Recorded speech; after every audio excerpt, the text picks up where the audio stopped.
विश्वामित्र को अहंकार था। वो बोले हमारे जैसा सत्यवादी तीनों लोक में कोई मेंबर नहीं है। तब विष्णु भगवान उनको बोले धरती पर भी राजा है, वो भी सत्यवादी।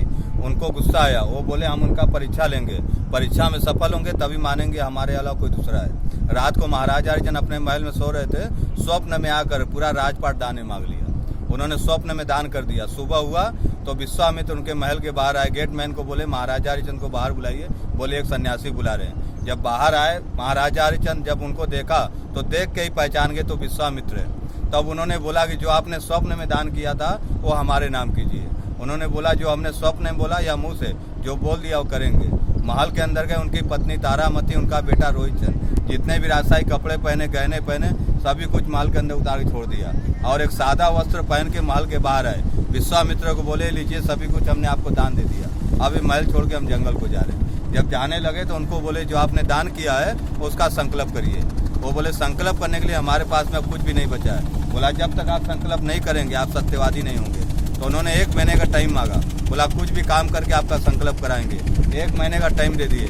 9 खंड पृथ्वी घूमे काम के लिए, उनको किसी ने काम नहीं दिया। जिनके पास काम मांगने को जाते थे विश्वामित्र किसी न किसी भेष में जाके उनको मना कर देते थे। तो लास्ट में 10वां खंड काशी है। इधर में आके उस टाइम अलग अलग सर्कल होते हैं तो उस टाइम लेडीज जेंट्स बच्चे बिकते थे। जिनको बेचना होता है वो सर्कल पे खड़ा कर देते, जो ज्यादा पैसा बोले उनको दे देते थे। अपने पत्नी को बेटे को एक ब्राह्मण के हाथ में बेच दिए। वो घर में चूल्हा बासन करती, खाना पकाती थी। उसके बाद वो जो पैसे मिले, पैसे लेके जब वापिस जा रहे थे तब उनका झोली गायब हो गया पैसे वाले। तब इसी तरह घाट में घूमते घूमते उसी घाट पे गए। वहाँ पे कल्लू डोम चंडाल महाराज आते। उनको बोला इधर में हमको कोई काम दीजिए।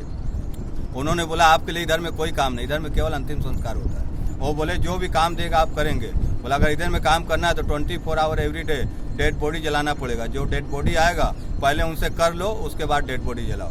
तो महाराजा हरिचंद उसी घाट पे डेड बॉडी जलाने काम किए। उनका बेटा जंगल में गए फूल तोड़ने के लिए तो विश्वामित्र सर कर पड़ के बेटे को काट लिए।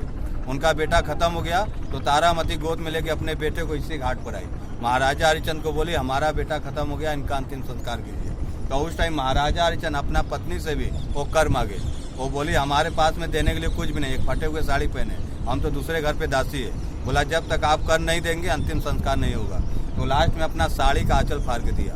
बॉडी को आग लगाने गए, उसी टाइम साक्षात ब्रह्मा विष्णु महेश विश्वामित्र एक घाट को प्रकट हो गए और आग को रोक दिया। बोले मैं आपका परीक्षा ले रहा था, आप परीक्षा में सफल हो गए, जो भी वरदान मांगना है मांगिए। महाराजा हरिचंद इसी घाट पे 3 वरदान मांगे। पहला, जैसे हमारे साथ परीक्षा लिए आज के बाद ऐसा परीक्षा किसी मेंबर के साथ मत लेना।